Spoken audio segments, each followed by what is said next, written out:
ভাই আপনিই তো আলামিন ভাই নমিনি হচ্ছেন তাই না? হ্যাঁ ভাই। আলামিন ভাই আমাদের এনজিও থেকে 5 লাখ টাকা লোন নিচ্ছে, এটা কি আপনি জানেন? হ্যাঁ ভাই আমি জানি।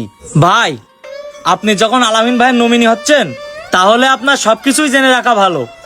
আমাদের এনজিও থেকে টাকা নেওয়ার পরে যদি আলামিন ভাই কিস্তি সময় মতো না দিতে পারে, ওই টাকা কিন্তু আপনাকেই দেওয়া লাগবে, যেহেতু আপনি আলামিন ভাইয়ের নমিনি হ্যাঁ, হ্যাঁ। হচ্ছেন।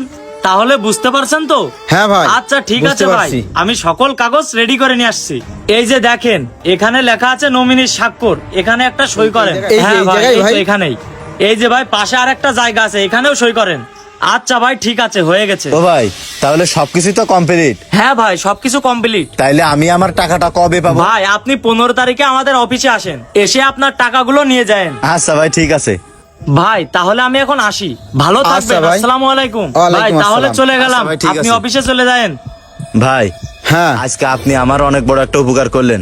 আপনার এই উপকার আমি কোনোদিন ভুলবো না। আরে ভাই, ভাই হিসেবে যে তোর জন্য একটু করতে পারিছি এটাই মেলা রে ভাই। ভাই আমার ওই সাইডে একটু কাজ আছে, আমি গেলাম। আচ্ছা ভাই ঠিক আছে। ও ভাই একটা কথা কব, হ্যাঁ ক। করছি এই যে আলামিনরে বিশ্বাস করে লোনের তে 5 লাখ টাকা তুলে দিচ্ছেন, ও যদি ঠিক মতো কিস্তির টাকা না দিতে পারে তখন কিন্তু এনজিএর লোক এসে আপনারাই ধরবে। আরে না রে ভাই, ওই রকম কিছুই হবে না। আলামিনরে তো আমি অনেক আগে থেকেই চিনি, ও খুব ভালো মানুষ। না তারপরেও ভাই, মানুষের তো অন্ধবিশ্বাস করা ভালো না। কি যে কইস না, আমার একটা ক্ষতি হোক, আমি একটা বিপদে পড়ি, এটা কি কোনো সময় চাবে? কোনো সময় চাবে না। তো যাই হোক শোন, ওই যে 10 বস্তার অর্ডার আছে, ওইটা একটু বাইরে বের করে দে। আচ্ছা ঠিক আছে ভাই।